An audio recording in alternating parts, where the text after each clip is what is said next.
Muito bem, Coronel Armando, eu agradeço a oportunidade de estar conversando com o senhor aqui ao vivo, né?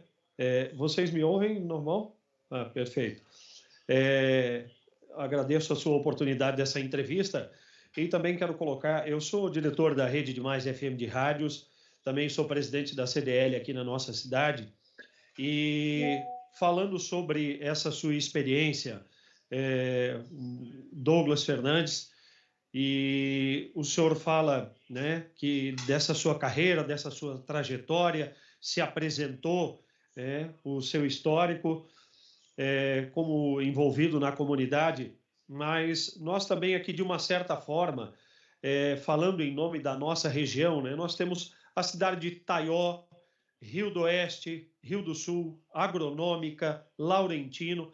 Até 7 dias atrás, 6 dias atrás, as nossas cidades estavam vivendo momentos assim bem difíceis, né? Então, eu gostaria de ouvir do senhor uma explicação de uma forma mais simples, né? Não só com os termos técnicos, para que a população, as pessoas que nos ouvem, nos assistem nesse momento, pudessem entender de uma forma mais simples como foi operada as barragens, especialmente a barragem oeste de Itaió, tendo em vista que, inclusive, nós tivemos uma manifestação, né, através de uma sociedade civil organizada, uma manifestação pacífica, ordeira, mas que de uma forma pudesse chegar até a Defesa Civil, até o governo do Estado, para que as pessoas pudessem ver a preocupação da população de Itaió. Eu gostaria que o senhor explicasse dessa forma, porque muito chegou para nós o seguinte: por que a barragem não foi aberta antes?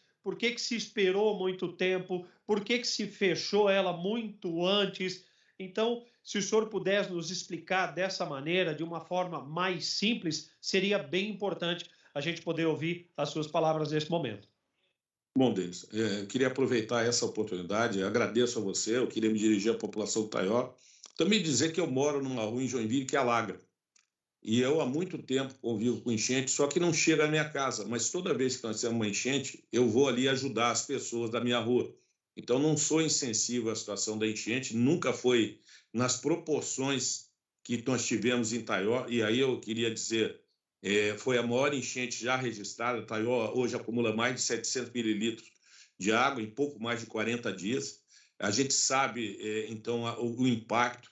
Nós tivemos, nesse mês de outubro, o vertimento de 3 barragens ao mesmo tempo. A barragem Zé Boatê, a barragem norte, que nunca havia vertido, ela verteu com uma capacidade de 357 milhões de metros cúbicos. A barragem de Tuporanga, que tem 110 milhões de metros cúbicos, também verteu, e agora novamente nessa última onda. E a barragem oeste, então, ela também verteu. Então nós temos, nesse período, uma dificuldade no controle da liberação das águas, porque o solo não absorveu a quantidade de água. Todas as decisões que a gente toma, elas visam ser técnicas. A gente não quer ter decisão política, procura ter decisão técnica para fundamentar. E eu queria destacar que as 3 barragens não são novas. A barragem de José Boatê, a barragem norte, ela foi inaugurada em 92 e ela realmente reduziu o impacto das chuvas a jusante. E a gente às vezes fala Blumenau, mas é porque Blumenau é a principal cidade. Em todo o vale, o médio e baixo vale, até Itajaí, ela reduziu. Todas as barragens têm essa função. Então, como eu disse, elas têm 30 anos, Taió e as outras, a mais antiga, José Boatê, elas não são carros novos com isso. E muitas pessoas acreditam que a barragem é como se eu tivesse chegado numa concessionária, tirado um carro zero e basta acelerar que a gente vai ter uma resposta positiva. Nossas barragens têm problemas, nós assumimos a função de defesa civil em 1º de janeiro, então hoje nós estamos com 11 meses na função. A primeira coisa que nós fizemos foi um diagnóstico da situação, vimos que havia manutenções a serem realizadas que não haviam sido feitas por diversos problemas. A legislação, ela amarra muito o gestor público, diferente da iniciativa privada. Eu fui diretor de empresa. Então, a gente viu que na barragem oeste, em Taió, tem um problema de vazamento de óleo. ali na comporta C4, mas que não prejudicava a operação. É a barragem que estava em melhores condições.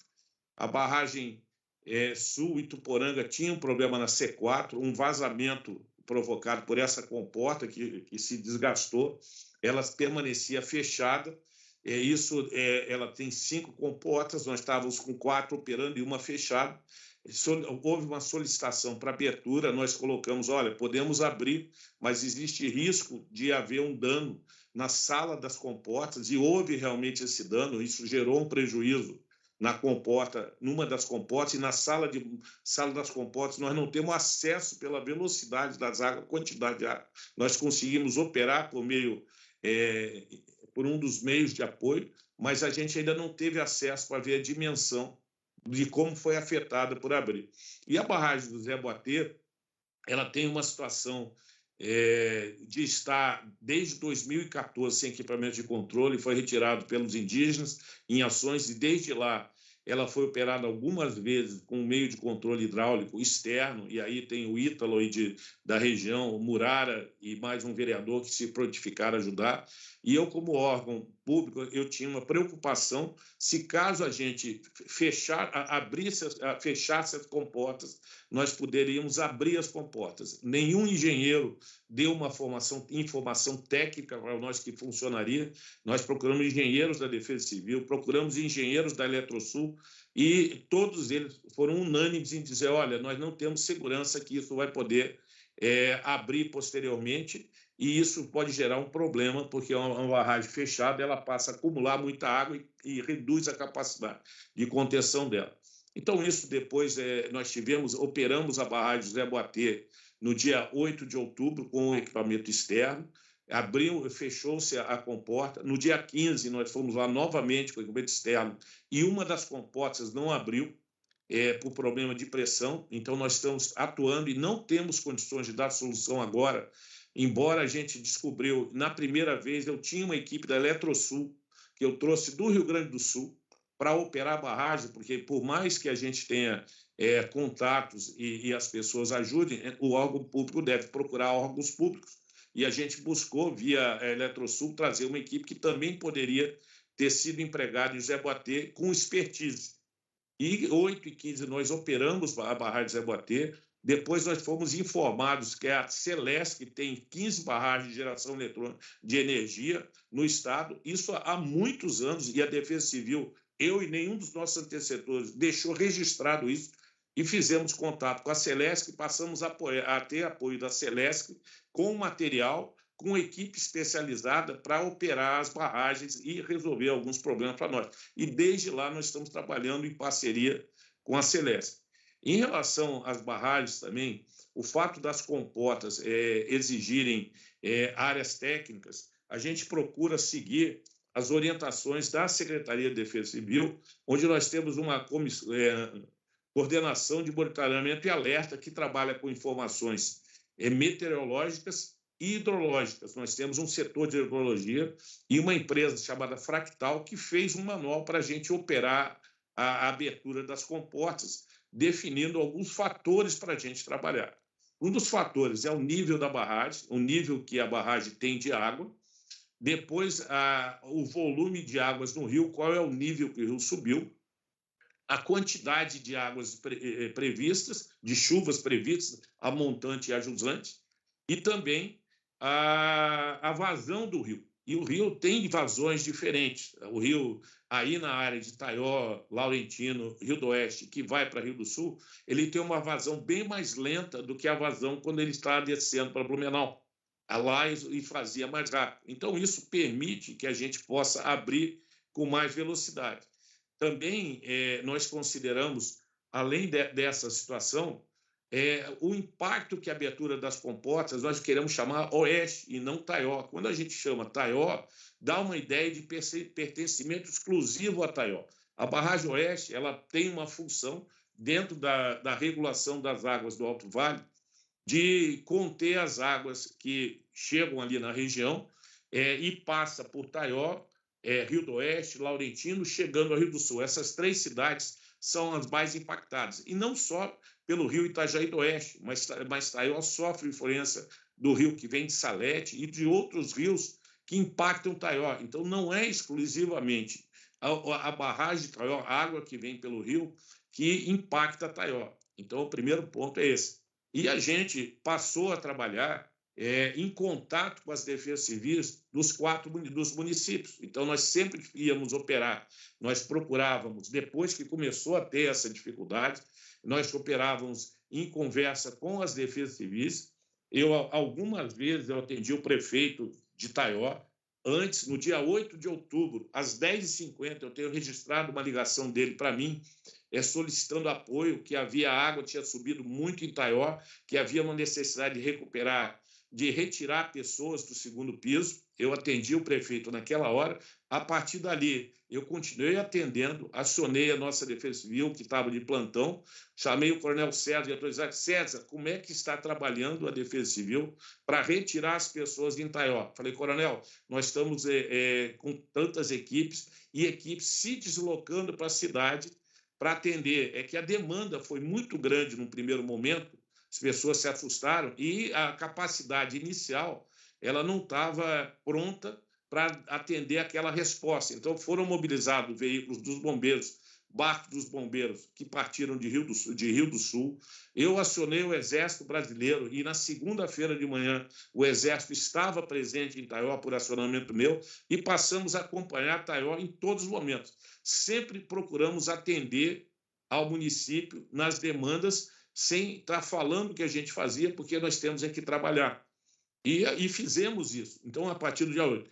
No momento que a água subiu num nível que nunca teve, a média histórica foi batida, nós tivemos em outubro, nos primeiros dias, até o dia 20 de outubro, todas as regiões do estado, as 27 bacias hidrográficas, elas encheram. Nós não tivemos em região nenhuma do estado menos que 200 mililitros de água nas 27 bacias. E a Defesa Civil procurou atender a todas essas situações. Naquele momento, nós tínhamos 160 municípios em situação de emergência. Hoje, nós temos 177 e 4 em calamidade pública, que são Taió, Rio do Oeste, Laurentino e Rio do Sul. A gente entende, então, a dificuldade e os problemas. E, claro, é natural que o prefeito, que é o representante do município, ele entre em contato com a Defesa Civil. Houve ligações com a minha área técnica, que a área técnica estava tentando explicar por que estava sendo feita a abertura daquela forma. Lembro que a gente tem um manual, tem hidrólogos aqui, e que há uma evolução tecnológica.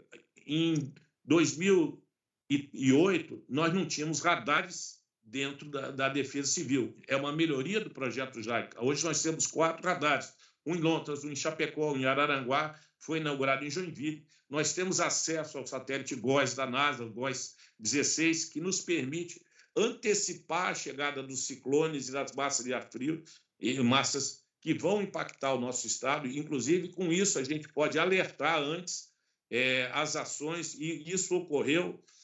Os bombeiros se deslocaram para Rio do Sul, porque sabíamos que iria fechar o terreno junto.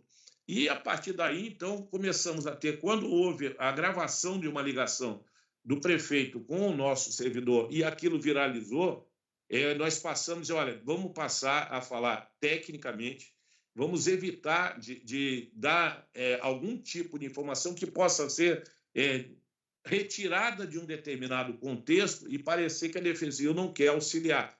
Então, nós passamos, eu disse, olha, agora quem fala sou eu e vou procurar falar com mensagem e procurar outros canais para comunicar. Então, a gente teve outros canais. Eu passei a falar com o vice-prefeito, o Emerson, que é ele que facilitou essa oportunidade, e a gente nunca deixou de querer atender Taió, e óbvio que aquele momento foi o pavio que incendiou a situação, que gerou grupos, que eu sei a dificuldade que tem, a gente não é insensível aos 40 dias que as pessoas estão sem trabalhar, estão com água em casa, as perdas, a gente não tem de maneira nenhuma ignorado isso, mas é preciso que a gente trabalhe de forma técnica.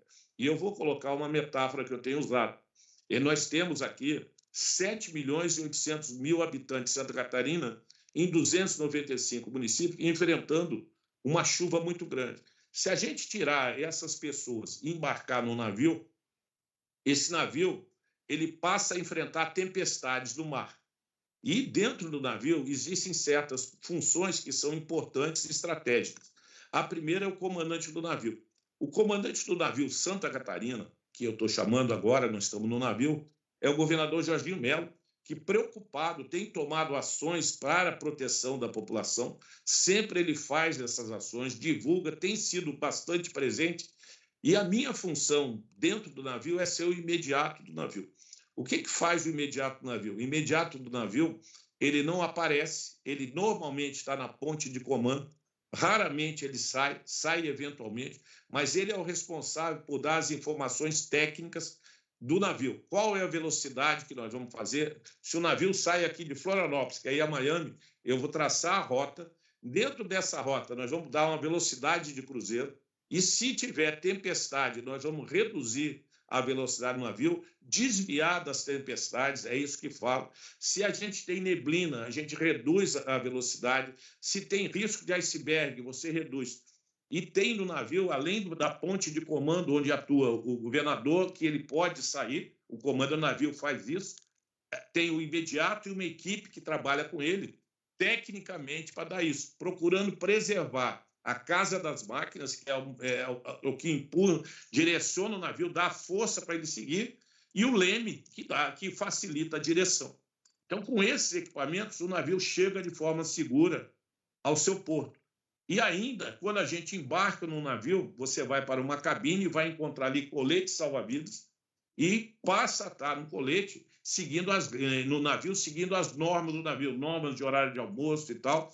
E no primeiro dia que você está no navio, logo em seguida é feito um treinamento de abandono do navio. As cabines as pessoas pegam o seu colete, vão para a área onde está o barco salva-vida, que vai atender aquela região, aquela quantidade, e segue ali um treinamento. É aqui que vocês virão, caso o navio a gente tenha que abandonar o navio.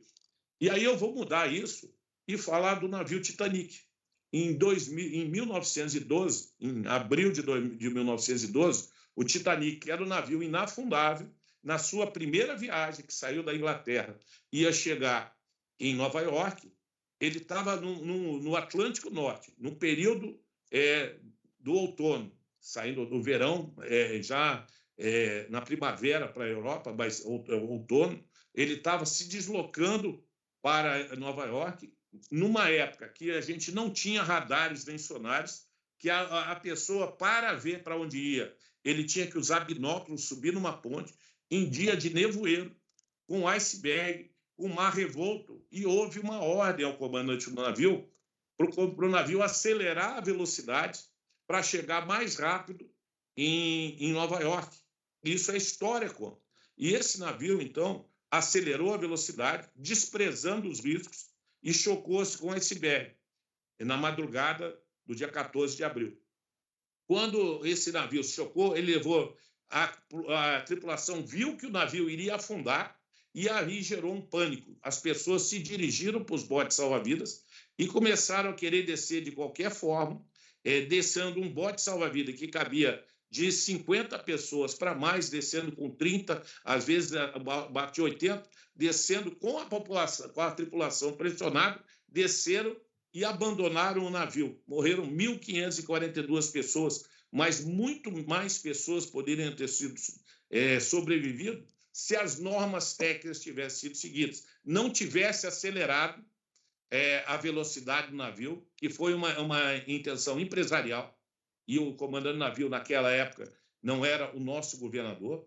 Ele foi ali, foi pressionado, acelerou.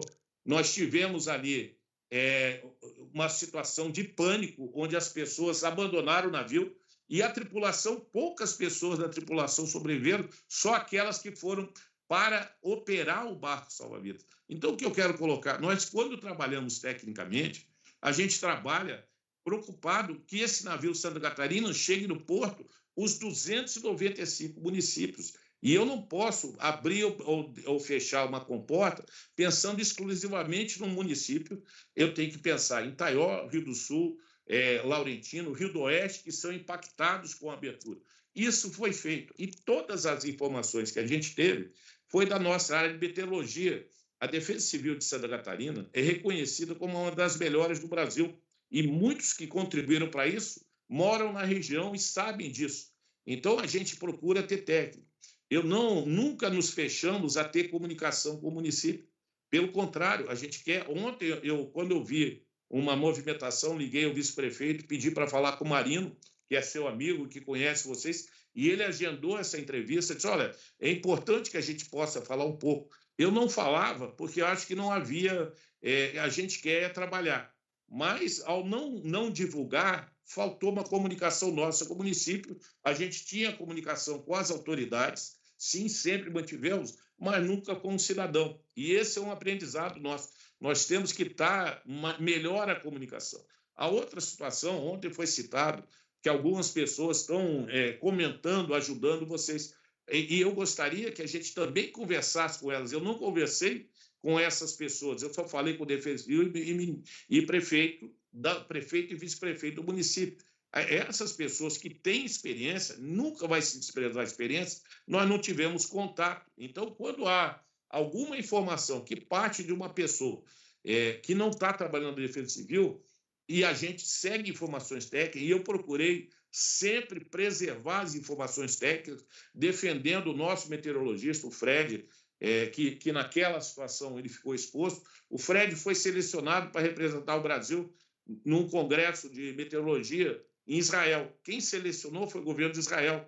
Ele deveria, em outubro, no dia 20 de outubro, estar iniciando esse congresso. Aí houve aquele atentado terrorista do Hamas, tudo foi suspenso em Israel. E o Fred não foi para lá. Então, não é uma pessoa desqualificada que está orientando a Defesa Civil. Então, esse é um ponto em relação à abertura e fecho de comporta. Nós consideramos a previsão de chuvas, o nível do rio, a vazão do rio, a capacidade e o impacto que vai causar em todos os municípios. Eu entendo muito bem o que é passar por uma enchente, como vocês estão afetados, e a gente tem tentado ajudar dentro da forma técnica e tirando a política desse processo. Um outro detalhe em relação às barragens, eu já falei que tinha problemas com comportas. Nós vimos também, só um complemento deles, nós vimos também que o canal extravasor, ele tem duas situações que precisam ser corrigidas aí na barragem oeste.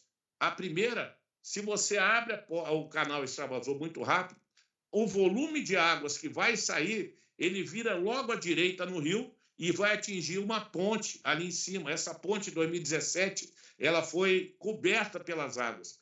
E ali houve uma dificuldade. Então, nós, considerando a experiência, nós decidimos abrir de forma gradual o canal, de 50 em 50 centímetros, e depois paramos, porque atingiu um nível que a gente considerava. Mas a razão de não ter aberto totalmente o canal, como muitas pessoas pediram, foi que ela poderia arrancar a ponte e afetar algumas casas ali. Então, esse projeto, nós vamos ter que, lá na frente, pensar em levantar aquela ponte e melhorar no canal um outro problema. Nós tivemos problema quando fomos tentar, aí, na quinta-feira, fazer a abertura do canal extravasor usando as talhas elétricas. O volume de água na barragem, ele é muito forte. E a talha elétrica, existia risco dela romper, o cabo romper. E a gente, mesmo assim, não, vamos tentar fazer. Não foi falta de manutenção, foi a pressão da água que não fez com que que o cabo resistisse. Nós temos hoje aí uma equipe da empresa LE com o engenheiro Leonel na cidade tentando corrigir. Desde ontem eu estava em Brasília quando isso ocorreu. Quarta e quinta eu estava em Brasília numa reunião da Defesa Civil Nacional com outros coordenadores. De lá nós já decidimos chegar. Ontem cedo eu fui acionar a nossa equipe, chamei a Celeste, chamei a empresa de manutenção. Nós estamos hoje aí, sábado e domingo, tentando fazer o conserto dessa situação. E também só será possível se a água baixar. Se não baixar, existe risco da própria equipe de trabalho de colocar ali. A gente tem que pensar na segurança. E na segunda-feira teremos mais uma equipe. Infelizmente, isso ocorreu, porque as talhas elétricas têm que ser substituídas por um comando hidráulico. Taió e Ituporanga, nesse momento, com o nível das águas, sempre vai ter. Em Ituporanga, nós nem conseguimos abrir o canal extravasor. Em Taió, por ser menor, a gente conseguiu da outra vez e agora houve rompimento. Mas é um projeto que está no nosso plano de fazer a correção dessa situação que vem de anos e que eventualmente não foi testado porque a gente não teve chuvas nesse nível histórico. Eu não sei se eu me alonguei, mas eu queria falar um pouco disso, Denis.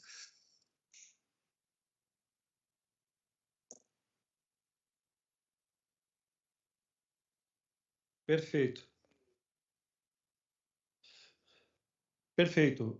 Coronel, muitas pessoas chegam até nós nesse período, né? Como nós vivemos e acompanhamos junto a nossa população, as pessoas chegam, Douglas, mas como é isso, como é aquilo? Mas eu queria aproveitar a oportunidade, como o senhor falou aí, do manual de operação, eu gostaria que o senhor respondesse. Será que, de repente, a gente sabe, somos conhecedores que o volume de chuvas na região foi extremamente alto, em toda a região, a gente sabe disso, a gente é conhecedor disso, mas de repente nessa questão, será que não teria que ser feito alguns ajustes nesse manual de operação, principalmente nesse período, para eventos como esse? E de repente não seria importante vocês terem, junto à Defesa Civil, uma pessoa, um membro aqui da região que entenda realmente sobre a situação do rio? A gente sabe que vocês têm um conhecimento, que vocês têm pessoas, uma empresa que auxilia, que está fazendo as medições, as aferições, tudo certinho, mas nós temos pessoas aqui que convivem com a enchente, que também têm o conhecimento, tudo que se precisa para poder auxiliar isso. Não seria importante ter uma pessoa dessa aí, aliada junto de vocês, para amenizar isso aqui em toda a região? Denis, eu concordo contigo. Primeiro, no Exército, sempre que você faz uma operação, você faz uma avaliação da operação. A gente chama de After Action Review. Toda operação ela é avaliada e a partir dali você verifica aquilo que tem que ser melhorado, aquilo que deu certo e passa a agir. Nós estamos também trabalhando e agindo em cima disso. Sim, é importante. O manual ele é uma referência que a gente segue, mas é óbvio que ele pode evoluir. Isso, senão nunca haveria evolução. A gente está dentro disso. E as pessoas também, claro que são importantes que a gente tenha contribuição, mas quando as pessoas falaram, elas falaram com o município, e nunca na Defesa Civil direto, a gente tem um canal aberto para isso. Uma situação que ocorreu em Rio do Sul, o prefeito Tomé, ele tem um hidrólogo. Falei, coronel, eu tenho um hidrólogo. Poxa, a gente gostaria que... Falei, então, vamos conversar o seu hidrólogo com a nossa hidrologia, e a gente pôs em contato o hidrólogo de Rio do Sul para trabalhar conosco. No final, o hidrólogo de Rio do Sul concordou com as ações que estavam sendo executadas pela Defesa Civil, porque as informações que ele tem não tinham acesso direto ao que nós fazíamos. Então, isso ocorreu no Rio do Sul. Já em Itaió, pelas dificuldades que nós tivemos em determinado momento, e formou-se um grupo, a Itaió foi a maior enchente da história de Itaió. Então, por ter sido a maior enchente, as pessoas estão impactadas. Rio do Sul já teve aí outros históricos de enchente maiores e estava estruturado. Tem hidrólogos lá, como outras. Itaió ainda não tinha essa experiência, infelizmente, negativa. E então a gente não conversou com pessoas de Itaió, mas naturalmente as pessoas procuraram pessoas que têm experiência já em enchente, mas que nem sempre estão com os dados nossos. Nós estamos à disposição para conversar, sim, é muito importante, e esse canal nós queremos aberto. Agora, quando a conversa ela não respeita o que a gente está fazendo tecnicamente, será que a gente pode conversar? Aí a gente acaba criando uma situação de atrito, que não é o ideal em momento nenhum.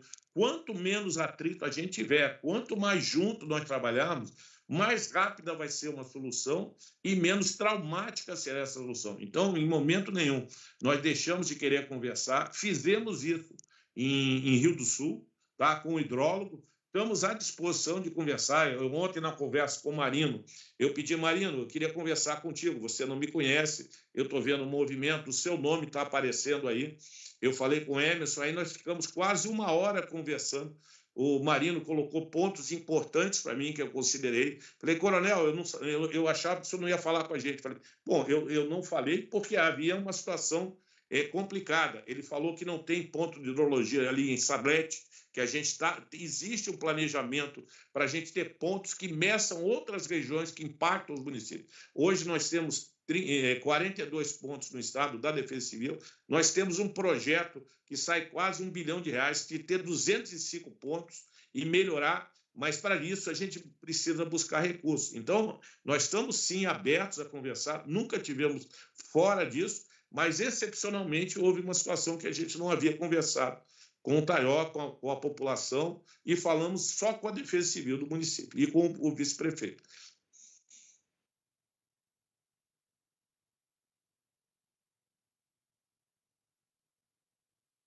Perfeito, coronel.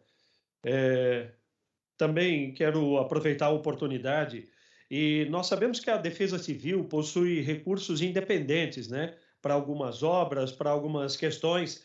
Quanto ao orçamento da Defesa Civil, quanto que a Defesa Civil utilizou e quais os recursos que estarão disponíveis para as ações e as recuperações das barragens, a de Itaió, que é a barragem oeste, que favorece a região, barragem oeste de Ituporanga e a barragem norte da cidade, a barragem sul de Ituporanga, a barragem norte de José Boatê. O que a gente pode esperar de melhorias e também, principalmente, para que a manutenção dessas barragens possa estar 100%?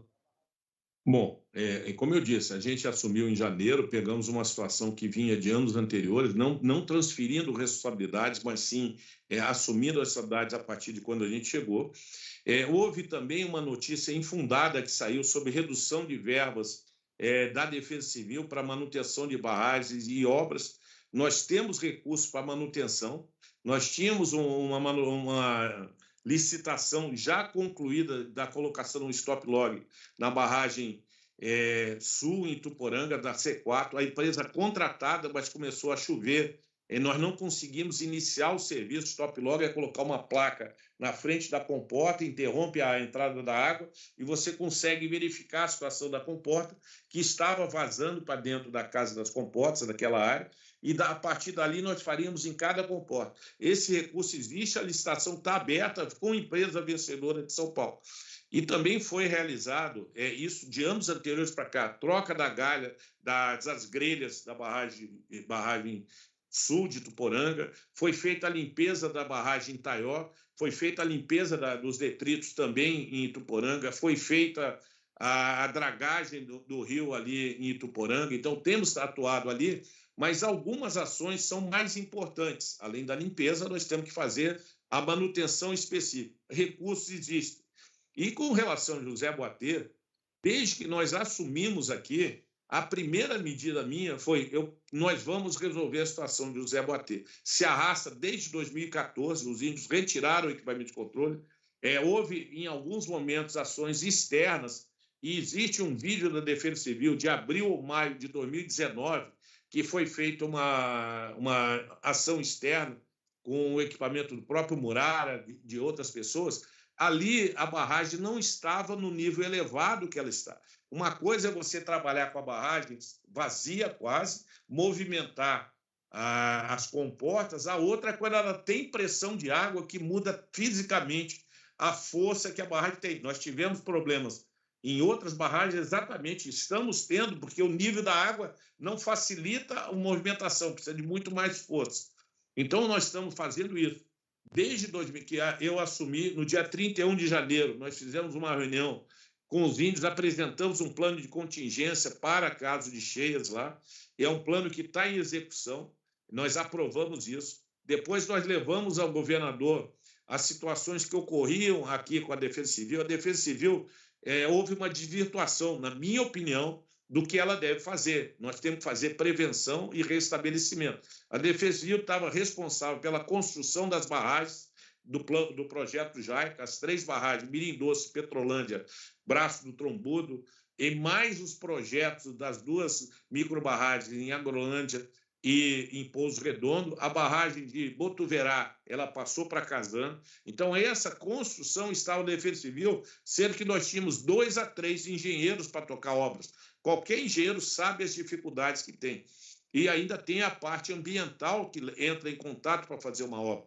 A gente não tinha licença ambiental de todo o Rio Itajaí. Desde que eu cheguei aqui, o licenciamento deveria ser por etapa, e nós estamos tentando, junto ao IMA, conseguir o licenciamento integral do rio para que a gente possa fazer as obras de melhoramento tão necessárias também, junto com a parte da construção de barragens. Mas a construção, levei ao governador, ela passou para a Secretaria de Infraestrutura, 31 de outubro era o prazo que nós tivemos lá, que foi acertado com a infraestrutura, nós estamos passando a construção para ela, para nos focar em outras áreas. A Defesa Civil estava responsável aqui por reparos de estrada, então nós estamos trabalhando com a rodovia da Serra do Corvo Branco há 2 anos. Há 2 anos e meio nós cuidamos da recuperação da SC-108 em Guaramirim, coisa que não é atividade da Defesa Civil e que ela vinha fazendo. Eu já pedi ao governador, vamos passar isso para si, deixar a Defesa Civil trabalhar no foco que ela tem que ter. Prevenção, preparação, mitigação e respostas depois. Mas nós estávamos desviados da função. Quando você interdita uma casa ou algum município tem problema com casa na sua área de risco e tira, em algum momento a Defesa Civil estava responsável pela construção de casas, existindo aqui Secretaria de Habitação, Assistência Social. Então a Defesa Civil, no nosso diagnóstico, ela tem que sair disso e cuidar das obras de prevenção, preparação e mitigação. Isso está andando. Com relação ao José Boatê também, nós, além de fazermos esse diagnóstico da reunião, o governador nomeou a mim para coordenar as ações da Defesa Civil das demais secretarias. Tem uma decisão judicial de 2003, de 20 anos atrás, que determina ao governo do Estado a construção de 12 quilômetros de estrada lá na reserva indígena, a construção de uma ponte pênsil que dá em torno de 300 metros de comprimento a 400, isso é quase metade da ponte Hercílio Luz, a elevação da ponte do Rio Platê, a construção de uma estrada de 280 metros quadrados, de uma escola. Hoje, o projeto é de 2.800 metros quadrados, com ampliação de 300 metros, a construção de 2 igrejas, a construção de casas, a construção de uma instalação sanitária. Isso tudo estava em cima da Defesa Civil. E a Defesa Civil não é responsável por construção de escolas. A Defesa Civil passou isso para a educação, o governador passou. A construção de estradas, elevação de pontes, não é a responsabilidade da Defesa Civil. E construção de igrejas também não é nossa responsabilidade. Tem que achar o órgão que é responsável. Mas pelo fato da barragem ser operada pela Defesa Civil, os órgãos federais, a FUNAI e a CESAI, jogam como se nós tivéssemos essa situação. Então, isso foi passado, o governador fez reuniões no dia 18 de agosto, com todas as secretarias. Eu estava ali, fiz uma apresentação, ficou definida a atribuição de cada secretaria. A partir daí, nós já vínhamos conversando. No dia 22 de agosto, haveria a eleição do cacique presidente das 10 aldeias indígenas. Eles são hoje 10 aldeias, era uma só, são 10 aldeias. Houve uma eleição, nós não poderíamos conversar com os índios sem um novo cacique. Nós tivemos o cacique Terceiro-Trembrino. A partir de 22 de agosto, no dia 30 de agosto, eu tive lá no Ministério do Povos Indígenas, na FUNAI, e já havia decidido o governador, queria liberar 20 milhões de reais para atender às obras da José Boatê, para a gente ter condições de tocar licitações e fazer a recuperação da barragem do José Boatê e da construção do canal Extravasor. Então, já foi liberado antecipadamente pelo governo do Estado para ser ressarcido pelo governo federal. Uma decisão de 2003 transitou em 2017 em julgado. Então, nós fomos lá, entregamos um ofício do Ministério do Povo Indígena, na FUNAI, que nós queríamos resolver, pedimos apoio para liberar verbas, isso no dia 30. No dia 6 de setembro, eu estive reuni com os 4 prefeitos que têm a reserva de José Boatê, Itaiópolis, que eu acho que tem uma rádio participando aí, Vitor Meirelles, doutor Pedrinho e José Boatê, e perguntei aos prefeitos o que vocês precisam para que a gente possa apoiar melhor a parte indígena, na parte de mobilidade e de atendimento de saúde. Isso foi feito dia 6 pela manhã.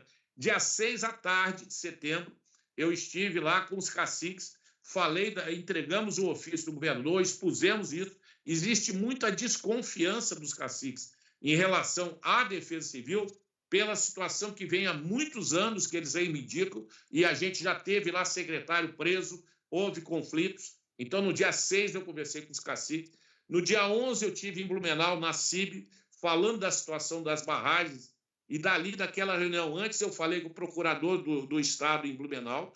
E à tarde, eu visitei a doutora Rosimar, a juíza da primeira vara federal, que deu a decisão para que o Estado execute e o governo federal pedi a ela que acionasse o governo federal, informei que a gente está agindo em cima disso, e depois passou essa situação no dia 3 de outubro. Então, tivemos uma nova reunião do governo do Estado, 19 de setembro, o governador Jorginho, ele mandou dar sequência às atividades. No dia 3 de outubro, na semana que iniciou as chuvas, eu estive inicialmente em Blumenau, visitei o prefeito, a Defesa Civil de Blumenau, e em seguida eu fui a Rio do Sul, onde me reuni com o prefeito Tomé e os prefeitos da AMAV, explicando as ações, comentando as dificuldades da abertura do canal da comporta C4. Em momento nenhum nós deixamos de ser transparentes, fizemos isso no dia 3 de outubro. 4 de outubro eu retornei à barragem Zé Boatê, fiz uma reunião com os indígenas, apresentando os projetos já em execução, da educação, a construção da escola, e o pessoal da infraestrutura, as obras que serão feitas, para que, inclusive, já tenha uma licitação aberta pelo governo do Estado para atender a situação da escola, e a infraestrutura dependeria de definição com os indígenas. Não é fácil a negociação com eles, não é fácil, mas nós fizemos. Aí iniciou as chuvas. No dia 6 de outubro, eu fiz uma reunião com a procuradora federal, doutora Luciana, das 2 às 4 horas, solicitando a ela que a gente fosse autorizada a operar a barragem. Zé Boatê, ela não autorizou. Aí houve uma decisão judicial. No dia 7, nós fomos à barragem Zé Boatê, houve um conflito, os índios agrediram as pessoas que estavam chegando para entregar a cesta básica. O carro da Defesa Civil foi rasgado, 2 pneus, quebrado o vidro, e a gente aí, a partir dali, passou a entrar com a PM, que não é o ideal nessa situação, e a Polícia Federal.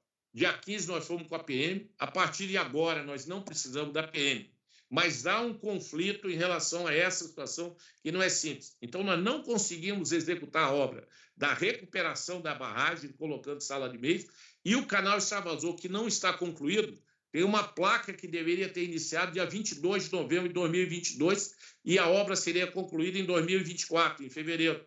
6,5 milhões. O dinheiro existe, mas nós não temos condições de executar a obra. Então, existem dificuldades para a Defesa Civil agir que impedem que a gente haja na velocidade que o pessoal está pedindo. Porém, não faltam recursos. No dia 20 de outubro, eu estive com o governador com o vice-presidente Geraldo Alckmin, e aqui o que nós fomos fazer? Falar da situação das chuvas em Santa Catarina. A primeira foto é do município de Rio do Sul. A segunda foto é de Itaió, comentando que era a maior enchente que o Estado estava vivendo na média histórica, tendo essa situação e solicitando recursos do governo federal para Santa Catarina. Isso foi no dia 20. Ontem nós concluímos a inclusão do PAC 3. Nós já havíamos solicitado obras de todas as obras previstas no projeto JAICA, nós fizemos a inserção no PAC. Todas elas foram inseridas para a gente poder dar atenção. Agora, nós precisamos buscar recursos do governo federal, estamos negociando com o Banco Mundial, com o BRDE, com a JAICA, de forma que hajam recursos para serem feitas as obras. E a notícia que saiu ali é que não adianta você colocar 50 milhões no orçamento se você não vai executar 50 milhões. Você consegue executar 2, 4 milhões. Então, o que se comparou foi um planejamento que não era executado corretamente com aquilo que nós colocamos, aquilo que nós temos condições de executar. Então, não estão faltando recursos para manutenção, existem recursos, nós pedimos recursos, estamos empenhados nisso, e sabendo a importância do projeto JAICA para a região, para o Vale do Itajaí, em todos os sentidos.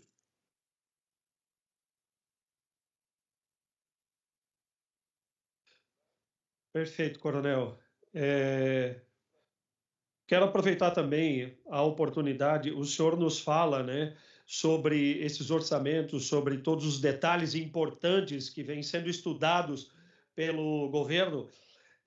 do estado de Santa Catarina, mas uma das coisas importantes que eu gostaria de citar também, a economia de Itaió e de toda a região foi bastante prejudicada, né? Itaió, especificamente, desde quando foi construída a barragem oeste de Itaió, Itaió foi bastante prejudicada por muitas e muitas oportunidades e poucas coisas foram feitas para o município. A gente sabe que, por exemplo, não estou fazendo aqui comparações, mas quando você tem, por exemplo, um poço de petróleo numa determinada cidade, a cidade passa a receber um royalties por explorar aquilo, né?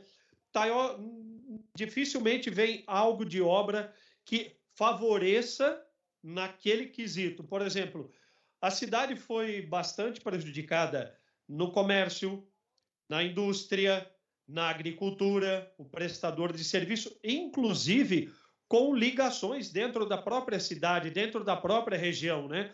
Como a barragem ela enche muito, ela acaba dificultando a acessibilidade de uma cidade a Itaió, a cidade de Itaió saindo da própria cidade. Então, toda essa mobilidade fica prejudicada justamente também pelo volume de água que é captada na barragem, né? O que a gente pode esperar disso? Nós teremos a oportunidade de repente, ter obras, Itaió ser visto dessa forma, por ter a barragem aqui dentro, que ajuda tanto a região, e de repente a gente poderia esperar com bons olhos oportunidades de ter obras que vão favorecer aqui também essa mobilidade para toda a região?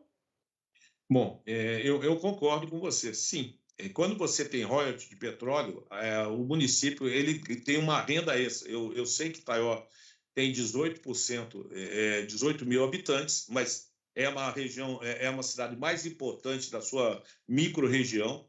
Eu sei o IDH e quanto recebe do Fundo de Participação do município, a quantidade que é pequena para todas as ações no município. Conheço por ser deputado federal, ter sido deputado federal, conheço.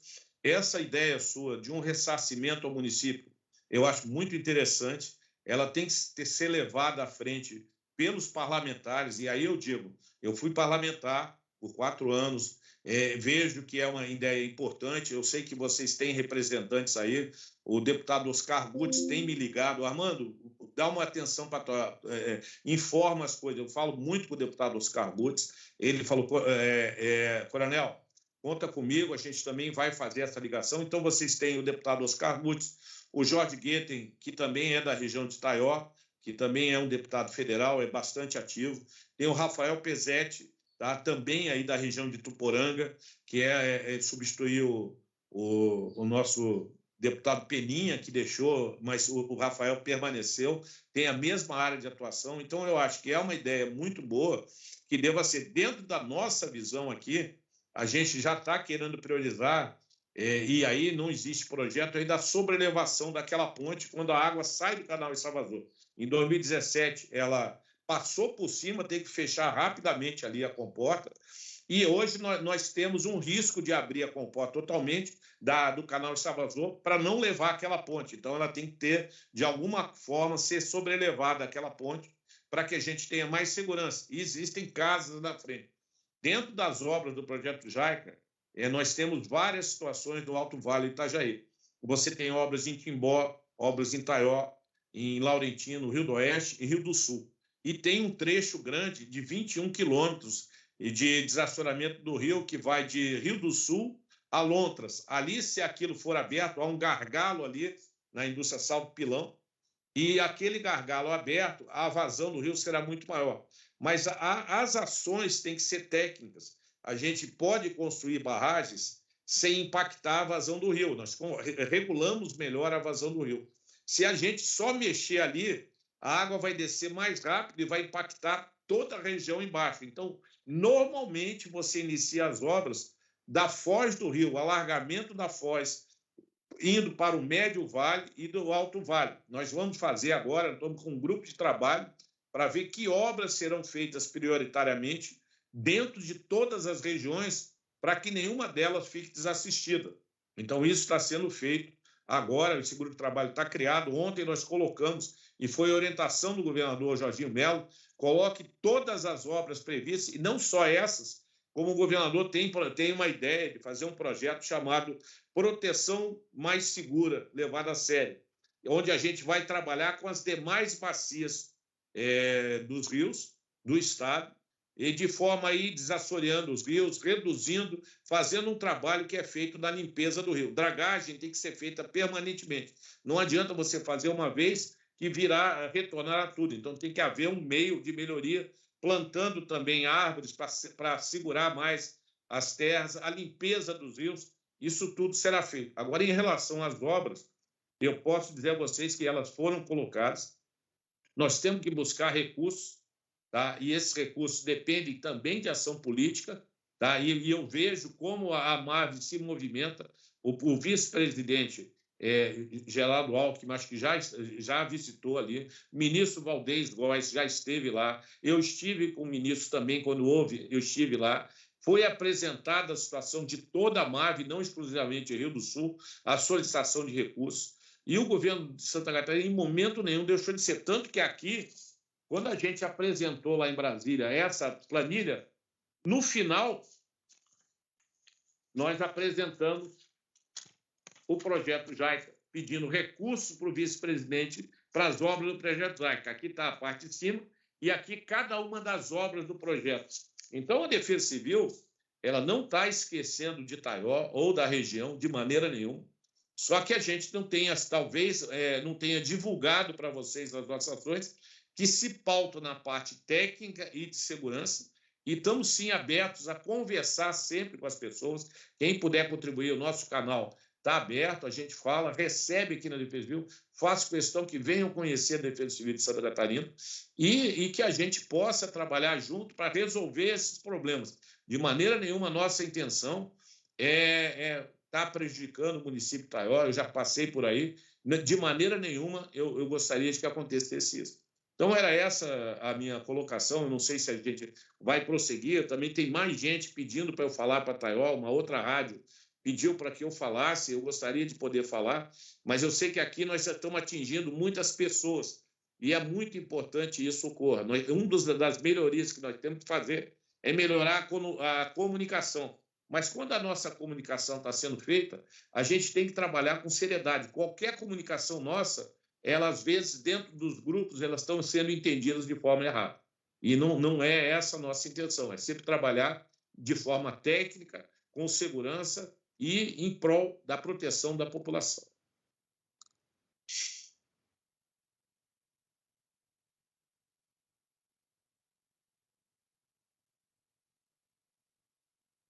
Está sem som.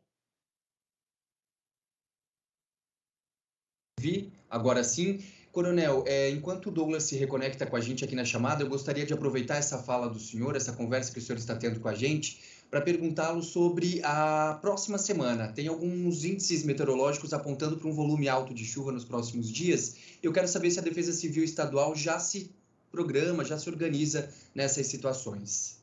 Sim, nós estamos sempre numa situação de monitoramento. A gente monitora as previsões climáticas, sim, e uma característica da Defesa Civil. A Defesa Civil trabalha com a previsão meteorológica, que envolve 5 dias. Mas a previsão climatológica, que envolve a agricultura, ela pega um período mais amplo. Então, as nossas informações, elas são dadas dentro de uma previsão de 5 dias, mas nós estamos trabalhando em conjunto com o Ciran Epagre e passamos a dar informações em conjunto que alongam a previsão, exatamente porque nós estamos dentro do período do El Niño, é um período de chuvas, o El Niño dessa vez é um El Niño forte, era previsto eu estive na semana passada em Brasília, na verdade, quarta e quinta em Brasília, fomos no Senad, Centro Nacional de Desastres, vimos lá toda, e a previsão do Senad e dos outros órgãos de Semadem é que as chuvas seriam mais intensas em novembro, dezembro e janeiro. E nós tivemos outubro começando mais cedo as chuvas. Então, nós temos previsão, sim, de chuvas, estamos nos movimentando.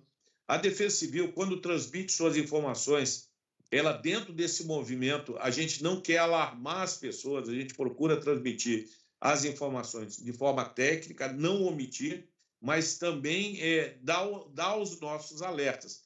E a Defesa Civil, ela tem a responsabilidade em todas as regiões do Estado. Com isso, às vezes, as nossas informações não são tão direcionadas. Quando a pessoa vê, tem muita informação. Isso nós vamos alterar, facilitar a nossa visibilidade nas informações, é um dos pontos que nós temos que melhorar. A comunicação também tem que melhorar bastante, a gente nota, e a interação com outras pessoas. Nós estamos disponíveis para conversar, mas a gente sim tem a previsão, a partir de terça-feira, que deve se intensificar as chuvas. Nós temos uma semana de sol, segunda-feira um pouco de chuva, ainda esparsa, mas na terça-feira sim. As chuvas começam pelo Rio Grande do Sul, são mais intensas lá, depois vem pelo Planalto Sul, pelo sul do estado e pelo oeste, que tem sido as regiões mais impactadas esse ano. Somente a partir de outubro nós passamos realmente a impactar o Vale do Itajaí mais forte. Durante todo o ano nós tivemos impacto mais no oeste, na região do Planalto Sul e na parte do litoral do sul do estado. Essa aceleração de outubro, que agora ela está gerando essa tensão maior que nós temos com a previsão climática e meteorológica. Perfeito. Coronel, a gente vai se encaminhando para o final da nossa entrevista, mas antes tem alguns questionamentos que eu queria fazer para o senhor, até por conta de perguntas que chegam aqui da comunidade, dos ouvintes. Obras de melhoramento fluvial de Itaió. A Defesa Civil já tem algum cronograma, alguma coisa que possa passar para a comunidade? Nós queremos começar. A dificuldade de realizar obras fala em desapropriação. Quando a gente vai fazer uma obra que passa no meio de uma cidade, a gente vai ter áreas ali, é uma obra, parece que é de em torno de 4 milhões a 5 milhões, não é caro. Eu estou considerando o impacto que Caió está sofrendo, não é caro, mas nós vamos ter que trabalhar também com desapropriação. E essa é a dificuldade quando você tem construção de barragens. E a barragem de Braço Trombudo, ela tem um projeto executivo que eu consegui agora, nessa semana, desmembrar. Os 3 projetos eram conjuntos. A construção da barragem de Milho Doce, Petrolândia e Braço Trombudo, elas estão num projeto único, e isso acaba dificultando a execução, porque não há licenciamento ambiental em Braço Trombudo, e a obra, ela vamos dizer assim, não se consegue prestar contas para o TCU, com obras que não estão concluídas. Então, o licenciamento ambiental é difícil. Além do licenciamento ambiental, que a gente vai necessitar em alguns momentos, nós temos também a desapropriação das áreas que são alagadas das barragens. E sempre as pessoas, naturalmente, elas reclamam, querem uma indenização e elas têm que mudar. Então, existem essas dificuldades, mas nós estamos prevendo, porque isso vai ter que ser decidido com o governo do estado, obras dentro do município para melhorar o rio Itajaí do Oeste. Ele faz muito serpenteamento aí dentro da cidade de Itaió, ainda recebe a região, rios que vêm de Salete, de outra região, e tornam ali uma piscina, vamos dizer assim. E, infelizmente, isso ocorreu essa vez. Mas nós temos, sim, previsão de atuação nas regiões também, em Timbó, em Rio do Sul, além dos 21 quilômetros lá do desassoramento até Lontras, tem obras internas do município que a gente está verificando a possibilidade de fazer. Perfeito. Coronel, a gente também está com a Demais FM Vale Norte, que é a Demais FM da cidade de Presidente Getúlio, onde estamos muito perto da cidade de José Boatê. E eu gostaria de saber também do senhor a respeito da barragem de José Boatê. Após todo esse período agora que o Alto Vale está passando, a barragem continuará em funcionamento? A Defesa Civil já tem uma posição oficial sobre isso? Olha, sim. Primeiro, agora que nós temos uma decisão judicial, nós temos a oportunidade de poder operar sempre. Isso aí é uma ação do governo Jorginho Melo. O governador foi corajoso em entrar numa posição contrária ao movimento indígena. Isso tem muita ideologia em relação a isso. Ele foi corajoso em conseguir a licença. Hoje nós temos condições de operar e temos que reduzir os atritos. E a gente já está operando. Nós fizemos essa semana a abertura de uma comporta, agora para o esvaziamento de todas as barragens, nós estamos abrindo as comportas, e agora o próximo passo deve ocorrer na frente, o fechamento das comportas, considerando o impacto das chuvas que estão por vir. E aí nós vamos lá em José Boatê, operar sim, agora contando com o apoio da Celesc, com a sua estrutura, e José Boatê tem aquele problema de uma das comportas, a gente não está conseguindo fazer a abertura dela, porque há um problema no cilindro, não houve pressão. A equipe da Celesc verificou que o cilindro se soltou lá embaixo e a gente vai ter que retirar o cilindro quando a água estiver no nível mais baixo. mas será feito sim, e a gente já está estudando. E a gente deverá também agir com dispensa de licitação para ganhar a velocidade das nossas ações. Perfeito. O nosso diretor está de volta, o Douglas teve ali um problema com energia elétrica, está de volta aqui. Douglas, eu passo a bola para você para ver se tem mais alguma pergunta, mais algum questionamento, então, para o nosso entrevistado.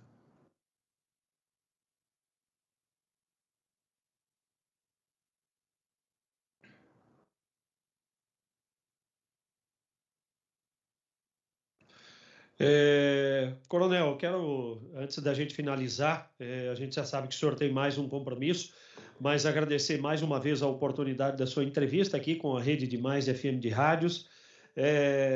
Muito obrigado e também gostaria, se o senhor pudesse nos dar um parecer, mais uma vez, sobre a barragem oeste de Itaió, para que pudesse deixar, de uma certa forma, assim, uma tranquilidade para a nossa população de Itaió e de toda a região, de deixar a nossa barragem oeste 100% operacional, com agilidade, para que ela possa operar na sua capacidade de agilidade, de funcionamento, da melhor forma possível, para que a população da nossa região e também a população de Itaió possa estar com toda a tranquilidade possível. Bom, Denis, nós já tínhamos planejado fazer a manutenção da comporta C4 que tem o vazamento. Esse é um movimento simples, a própria Celeste que vai nos ajudar na movimentação do reparo daquele pequeno vazamento. Eu avisei a SEMA também, a Meio Ambiente, olha, tem um vazamento pequeno de óleo ali quando a gente opera a comporta, mas por necessidade nós vamos abrir e operar todas as comportas. Não foi tomada nenhuma decisão sem comunicar a outros órgãos de fiscalização. Então foi feito, esse reparo é simples. Com relação à recuperação do cabo de aço da barragem do canal extravasor, nós estamos hoje com a empresa LE lá, junto com o engenheiro Leonel, está ali o Alexander, nosso Coredec, eu comuniquei ao vice-prefeito Emerson, com quem eu falei, e ao Marino, que eu queria agradecer por ter nos aproximado também, e que a gente estaria lá hoje e amanhã, mas isso depende do nível da barragem. Essa é a situação, a pressão é muito grande. Então, a gente vai substituir ali para voltar a ter condições de operar ali. Só que o projeto, a forma como hoje está, é uma termoelétrica que dificulta você abrir aquilo com a barragem cheia. A nossa previsão é substituir as talhas elétricas por um componente hidráulico que não vai ter essa resistência que a gente tem e que dificulta a operação na situação que nós temos. Então, isso está dentro do nosso planejamento.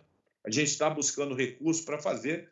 Quanto mais segura tiverem as barragens em condições de operação, é melhor para todo mundo, é melhor para vocês, é melhor para a Defesa Civil, que ela ajuda a corrigir um ponto de impacto, de atrito. Mas, como eu vinha dizendo, a gente tem dado o diagnóstico, levantado e tentando ter a agilidade que é necessária para isso. Então, Denis, não vou lhe dizer também, fique tranquilo, porque a gente não pode falar isso, mas a gente não quer que as pessoas gostem de nós. Nós queremos que as pessoas tenham confiança no trabalho técnico que está sendo executado. O gostar é um sentimento muito pessoal, mas a confiança que a gente quer que exista, e eu estou trabalhando para que isso ocorra, é muito importante. Lembrando sempre que se a gente fizer aquele paralelo com o navio Santa Catarina chegando no porto e fizer com o Titanic, muita gente vai entender quando a gente tem tensão técnica, tem pressões em cima disso, muitas pressões que estão sendo feitas, e a gente quer dizer que o fato da gente estar agindo assim não quer dizer que haja algum tipo de desconsideração, de insensibilidade com os problemas que existem aí na cidade. E queria te agradecer também a você, Denis, e a todos que ouviram essa entrevista. Agradeço. Continuamos juntos trabalhando em prol da segurança do catarinense. Essa é a orientação do governador Jorginho Melo. E isso eu trago desde que eu entrei no Exército. A gente fez um compromisso de defender a pátria com o sacrifício da própria vida, mas respeitando valores éticos de trabalho. E a gente sempre trabalha em cima de valores éticos. Eu não estou para falar dos outros aqui, estou só defendendo os valores que pautam o nosso trabalho. Agradeço a você, Denis, e a todos aí e vou pedir licença para me retirar, porque eu tenho um compromisso numa outra rádio, que também eu queria agradecer à imprensa por divulgar o que está acontecendo.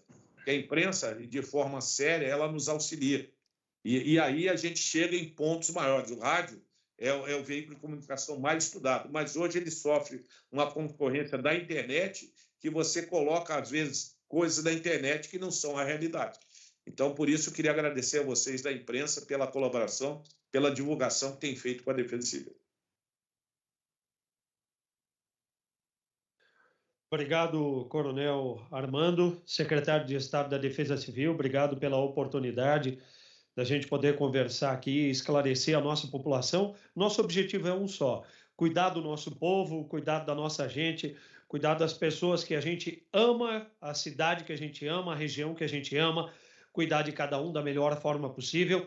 E é por isso que a gente une todas as pessoas em prol de um bem comum. Em primeiro lugar, a vida; em segundo, a comunidade; em terceiro, a sociedade que a gente está inserido. E, é claro, sempre com muita segurança, com muita honestidade, com palavras verdadeiras, que a gente possa sempre estar inserido da melhor maneira possível, cuidando do nosso povo, da nossa gente. É isso que a gente quer: o melhor lugar onde a gente possa viver com paz e tranquilidade. Obrigado, Coronel Armando, pela entrevista aqui, junto com a Rede de Mais FM. Obrigado, Lino, e a toda a nossa audiência que nos ouve através de 120 municípios, através do rádio, e mais de 1 milhão de pessoas conectadas ao mesmo tempo, acompanhando todas essas informações. Obrigado, um ótimo sábado ao senhor e um ótimo sábado a toda a nossa audiência. Denis, agradecer de novo, eu ia te pedir, deve ter sido gravada eu queria colocar o link para que a gente pudesse divulgar também essa entrevista para outros locais que não atingiram aqui, para a Defesa Civil. Se tiver o link,